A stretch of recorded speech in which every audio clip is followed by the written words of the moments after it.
Всем привет! Вот я владею автодомом уже почти год. И знаете, какой-то опыт у меня все-таки уже скопился. И в этом видео хочу порассуждать о минусах такой жизни. Особенно если ты в Германии, как я. Я живу в этом автодоме 24 часа на 7.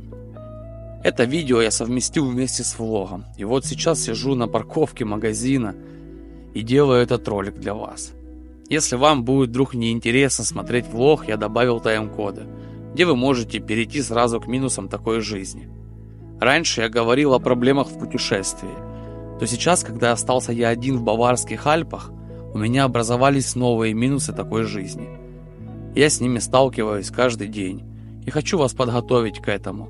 Знаете, я никогда ни о чем никого не просил, и даже сейчас не очень хочется. Сейчас попрошу поставить лайк или дизлайк к этому видео. Просто это помогает в продвижении моего творчества. Что ж, всем приятного просмотра. Я сегодня ночевал просто в потрясающем месте. Баварские Альпы, горы, кристально чистые озера. Все, как я люблю и кайфую. Но я был вынужден уехать с того места. И вот сейчас, когда я остался один, голосочек за кадром, она улетела, я открыл для себя новые минусы такой вот жизни. И я решил поделиться с вами этими минусами, потому что вы должны... машинка.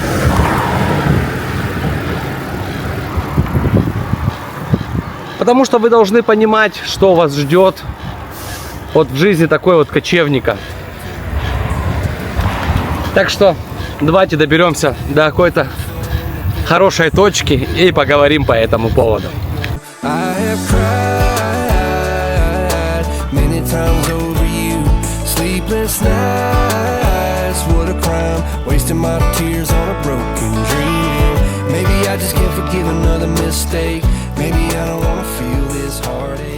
Я решил этот ролик про минусы записать, совместить вместе со своим влогом. Только все потому, что когда ты снимаешь влог, это никому не интересно, это даже, честно говоря, как-то так назвать очень сложно. А здесь мы посмотрим на замечательные места, куда я добрался, да и поговорим о всех минусах жизни в автодоме. Я вот приехал на такой вот пляжик на велосипеде, крутил педали. Правда, жалко, что Альп уже не видно. Ну, Альпы где-то вон в той стороне. Буквально 23 километра отдалился от самой высокой точки в Германии. Это гора Цукшпице, высота которой 2962 метра составляет над уровнем моря. И вот сегодня я буду чилить вот здесь. Здесь вот такой на входе пляжик, лагуна. Очень атмосферно. Людей нету.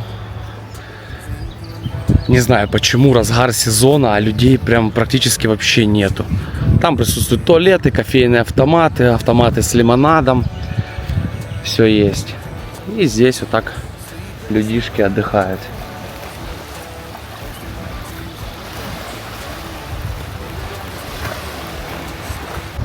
Да, конечно, цвет воды явно не сравнится с озерами в Альпах.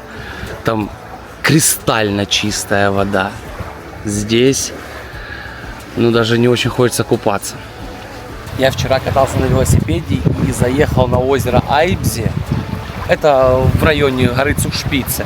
И могу вам сказать, что там по поводу людей та же самая ситуация. То, что туристов вообще нет. Я не знаю, куда туристы едут. Я думал, в горах люди будут просто тьма. Да, кемпинги забиты. Кемпинги просто фоль. Негде заехать, стать. Все зарезервировано наперед. Но я по кемпингам не отдыхаю. Я стою на обычных парковках. Вот. Да, вы это знаете. Я всегда по обычным парковкам езжу. Я не плачу за парковки. И там такая же ситуация. Вообще нету туристов. Просто все вымерло. На пешеходных дорожках, да, люди ходят, гуляют, прогуливаются, смотрят на красивые пейзажи, любуются Альпами, озерами, воссоединяются с природой в лесу. На пляжах полная пустота.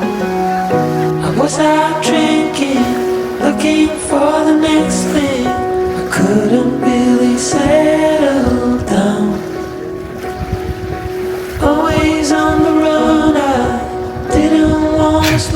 проезжал на велосипеде, чтобы вы понимали, меня обогнала вот эта вот машина. Альпины называются. С нее вышел дедушка. И, блин, я такую машину впервые вижу. И видно, он себя не так уж плохо чувствует. Я сейчас вам покажу ее сзади. Альпины А11ОС. Круто. Первый раз такую машину вижу. Что-то французская, скорее всего. Сел, короче, в одной пекарне. Взял себе черный кофеечек. Чистый черный кофе. И впервые увидел такие вот йогуртовые круассаны. Я обожаю круассаны. Тут такие вот жирненькие круассаны. Внутри с йогуртовой начинкой. Клубнично-йогуртовой начинкой. Я буду пробовать.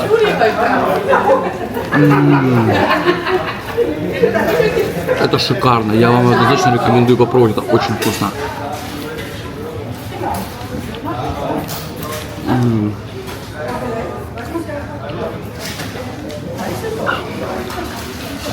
Я приехал в этот город. Я прокатился по центру. Да, есть прикольные улочки. Всякие вот брусчаточки, райончики оживленные, где кафешки. Но в каждом, в принципе, везде, как в обычных, типичных немецких городишках, где оживленные районы. Ничего интересного нет. Ну, за круассан однозначно лайк. Это очень вкусный круассан. Что ж, давайте поговорим о минусах. И сегодня первый минус я ощутил на себе сегодня ночью. Это тишина. Знаете, я владею автодомом год и с таким что-то первый раз сталкивался. В контексте тишины я подразумеваю, то есть это может отсутствие акустического комфорта, это может быть связано с различными факторами: шум двигателя, шум дороги, какие-то строительные работы, да что угодно. Но сегодня я ночевал напротив кафешки, бара, на парковке возле Радхауса. Бесплатная парковка после 20:00 была. И я ощутил то, что я в 3:30 проснулся. Я не спорю, я наблюдал потрясающий горный ночной пейзаж на Баварские Альпы. Но я проснулся от того, что свист резины, музыка, вибрация в автодоме, вот это все, того, то, что молодняк просто на бесплатной парковке тусуется. В принципе, мне это особо не мешает. Молодняк просто выпивал, шумел, музыка, свист резины, выхлопы вот эти, не знаю, что там все, Акраповичи понаставляли. Ну, было дискомфортно, честно, дискомфортно. Я в 3:30 встал, и я уже уснуть не мог. Уже, знаете, такой вот этот момент, когда ты просто перебиваешь сон и ничего с этим сделать не можешь. И я тянялся, маялся, и по итогу утром я просто собрал вещи и уехал. Потому что парковка была до утра, по-моему, до 8 утра бесплатно. Я утречком собрал вещи, встал и уехал. Я не знаю, кому-то из вас это, я думаю, будет очень важно. Ищите тихие, спокойные места. Хоть в таких вот оживленных местах присутствуют бесплатные парковочные места. В любом случае обращайте внимание, где вы стоите. Потому что здоровый сон – залог хорошего настроения в следующем дне. Поэтому сегодня вот я немножечко так подразбитый, уставший, просто не выспался. Вот. Фух. А знаете еще, с чем я столкнулся? В Германии, оказывается, очень проблематично с парковочными местами. Там вот, где я живу, на земле Хессен, как-то немножечко с этим все намного попроще. Но здесь, на курортах, с этим очень сложно. Я не знаю, как там в Португалии, были в Италии. В Италии с этим тоже намного проще, чем здесь.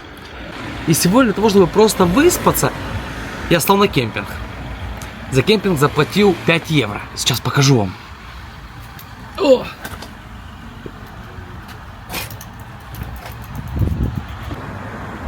За кемпинг заплатил 5 евро.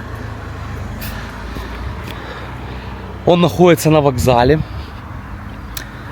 Есть электричество, как раз заодно и обслужился, и спокойно, надеюсь, посплю. Потому что проблема номер 2 – это поиск парковочных мест. Я столкнулся конкретно вот со своим вонмобилем. Длина 7,5 метров. И это очень проблематично стать. Потому что если я стою где-то в центре города, я либо занимаю 2 парковочных места, либо же я просто устраиваю на дороге хаос от того, что я могу блокировать движение.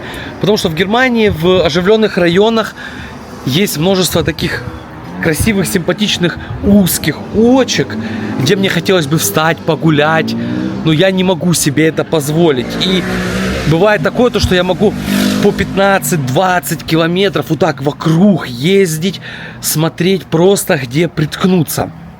И вы должны это тоже понимать и иметь в виду то, что с парковками в Германии реально проблематично. Я с этим столкнулся. И я понял то, что нужно заранее резервировать кемпинги, но этого делать я точно не буду. Потому что я привык жить максимально экономно. Ребят, уважаемые, я очень хочу затронуть тему парковок, потому что за последнюю неделю я это ощутил на себе. Как никогда проблематично. И я буду говорить конкретно за Германию и за туристические места.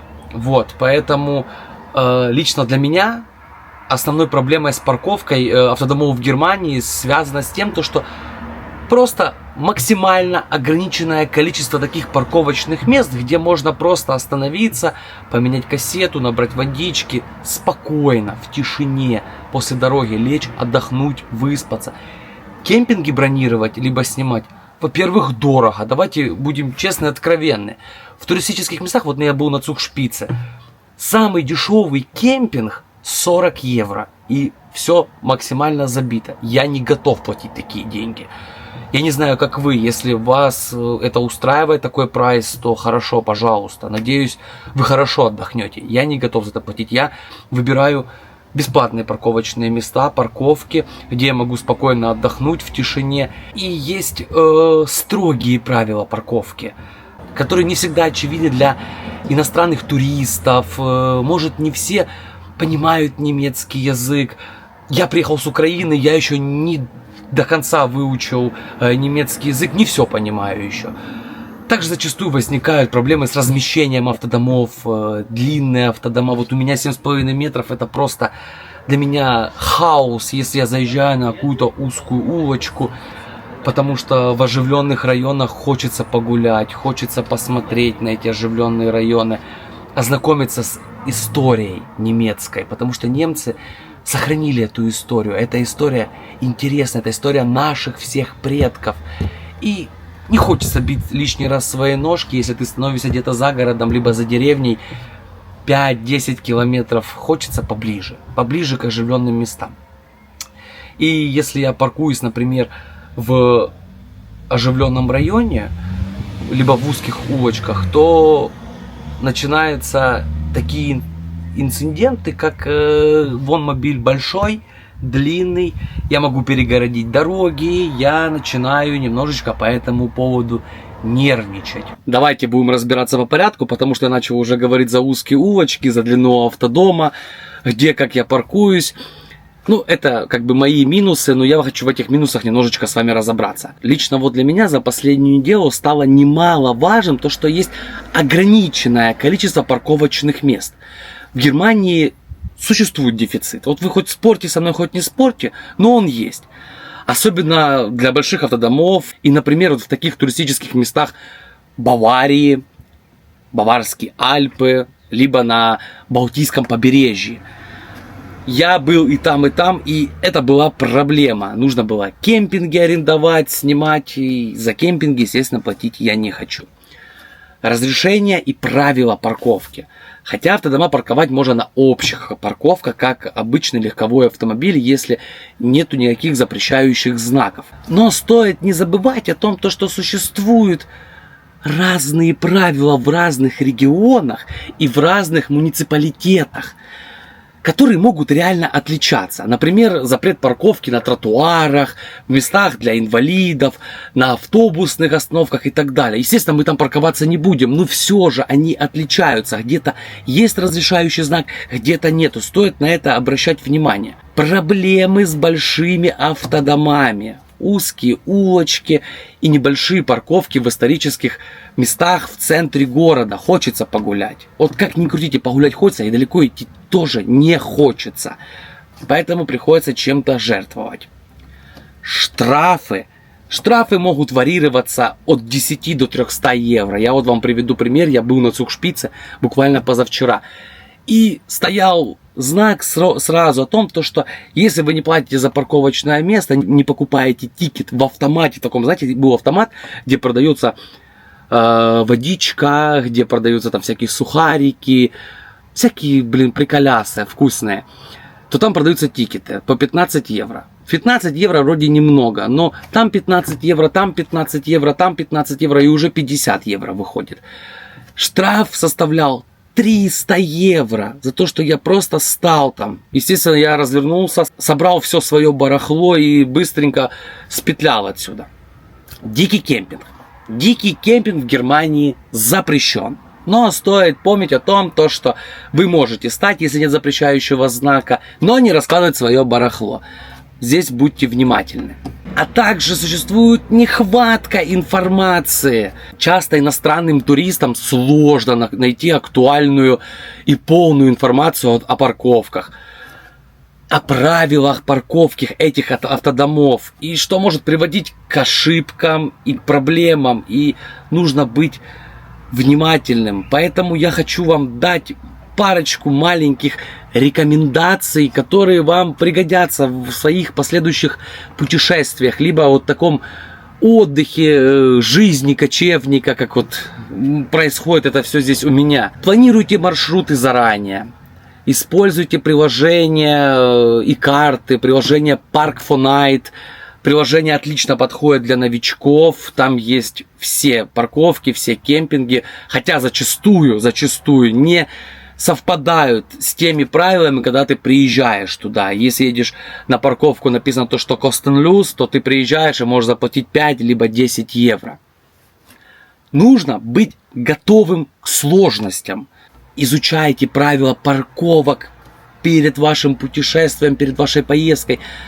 Просто во избежание штрафа. Германия любит штрафовать, а мы любим нарушать. Я не знаю.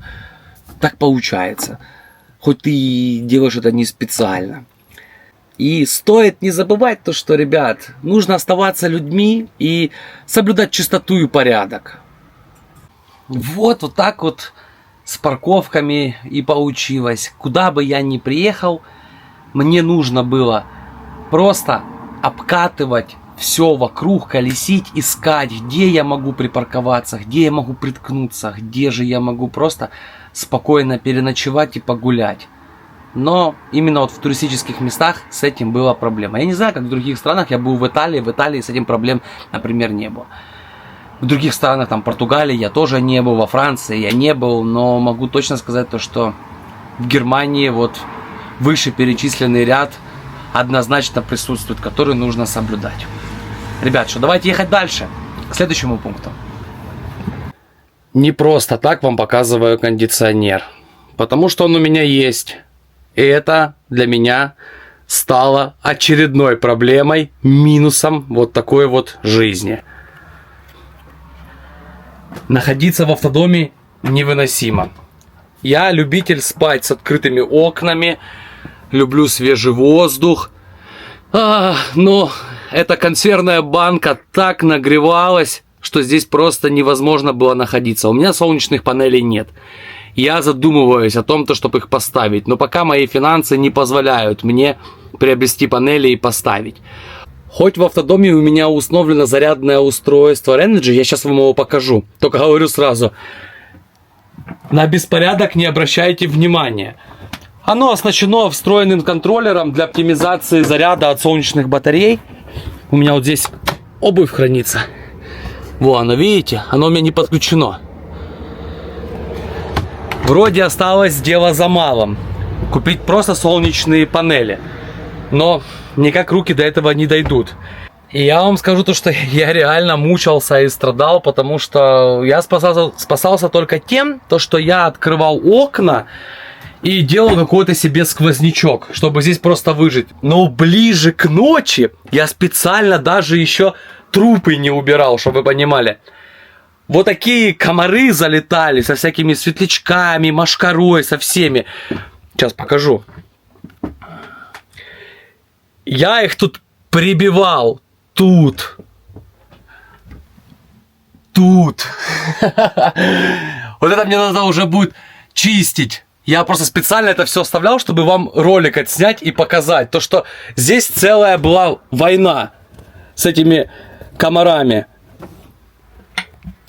Ну, честно говоря, не очень приятно. Но я даже опуская москитную сетку, я не понимаю, как они просто пробирались, залазили. Я выключал пока свет, включал ноутбук, там какой-то фильм хотел посмотреть. И слышишь, летают охотники, блин, хотят напиться моей кровушки.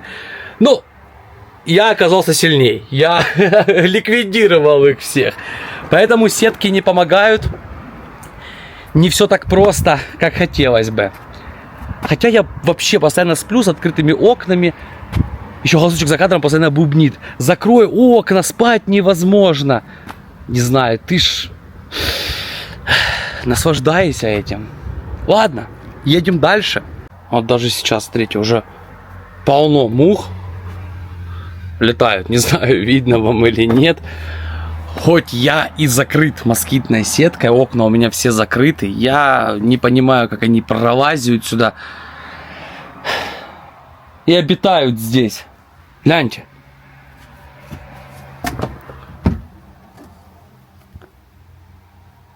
Их тут просто, блин, десятки. Безопасность. Что же вам сказать по поводу безопасности? Ну, безопасность в себя включает несколько аспектов. Это ночуйте на безопасных парковочных местах, держите свой автодом в технически исправном состоянии. Кражи. По поводу краж, как бы мало приятного, если кто-то залезет, здесь будет лазить. Я, скорее всего, больше беспокоюсь, чтобы окно не выбили, двери не взломали, замки какие-то. Вот. Я беру с собой все свои вещи, всегда с собой у меня рюкзак. Я в рюкзаке все храню. И камеры, дроны, кошельки, документы, деньги. Я всегда все с собой ношу. А, кстати, сразу к проблеме. У меня ж, блин, еще и проблема нарисовалась за последние 1000 километров.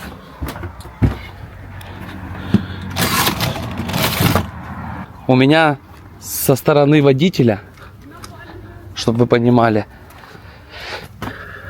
просто протектор сожрало. Чтобы вы понимали, вот оно состояние резины здесь, я не знаю, здесь осталось протектора буквально, наверное, миллиметра 1,5-2. Надо срочно менять передок. В то время, когда заднее у меня колесо вот в таком состоянии, в идеальном. Я не знаю, что нужно либо рулевые наконечники поменять.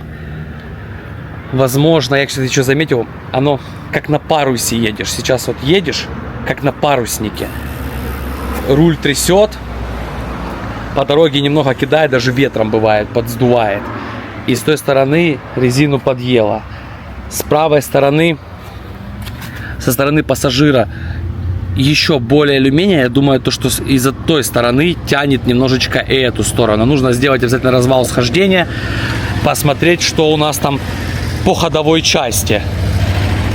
С этим точно проблем никаких не было. Это вот буквально вот в последние километров, наверное, же говорю, 700-800, прям вот так аж бросать начало на трассе. И я поэтому и стараюсь сейчас ездить только поселками, чтобы, ну, держать максимальную скорость до 70 километров. Где-то там может 100, но это не всегда.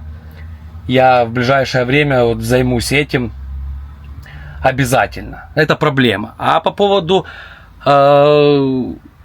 краж, как бы кражи есть, да, неприятно, взламывают автодома, нужно об этом иметь в виду, но в моем случае, я же говорю, я беспокоюсь только, чтобы автодом не повредили, а все остальные вещи со мной. Нужно, может, какие-то наклейки наклеить фальшивые такие, знаете, то, что ведется спутниковое наблюдение, либо какие-то парети, как его, датчики о том, что если кто-то приближается к автодому, то чтобы мне там на телефон сигнал какой-то был, я не знаю. Нужно что-то будет по этому поводу подумать, но я не могу вам сказать то, что я сильно по этому беспокоюсь. Нет, я об этом сильно не беспокоюсь, но есть какое-то такое не очень хорошее чувство, когда ты оставляешь свой дом, понимая то, что в этом доме вся твоя жизнь, это работа, все твои вещи. Ты вообще такой кайф это ездить, и всегда все с собой, ты возишь все всегда при тебе, одежда, обувь, документы, все абсолютно с собой, это кайф. Но нужно по этому поводу быть осторожным, реально. Ну и последнее, что меня так больше всего тревожит, скорее всего, это, наверное, самое больное мое душевное состояние. Я вам хочу рассказать это под мою прогулку на велосипеде, поделиться о своих чувствах. Это по поводу одиночества. Жизни вот такой вот в автодоме. Я вчера катался вокруг Айбзи на велосипеде. Озеро Айбзи, это там, где гора Цухшпице. И расскажу вам о своих чувствах, поэтому выезжаем. Одиночество. Знаете, это сила с какой-то стороны. Ты становишься сильнее, мудрее, но обидно для себя осознавать то, что с тобой рядом все, когда ты кому-то нужен. А просто так тобой никто не интересуется, даже не звонят. Пишут только те люди, которым что-то нужно от тебя. И это самое больное, что можно осознавать. Я сам по себе экстраверт и нуждаюсь в общении с людьми. Но живя в автодоме, я научился быть одним, понимая, что ты можешь надеяться только на себя. В жизни я много совершал ошибок, о которых сейчас жалею.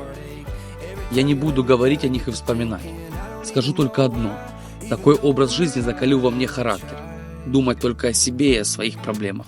Потому что ты никому не нужен, кроме самого себя. Всем спасибо за просмотр.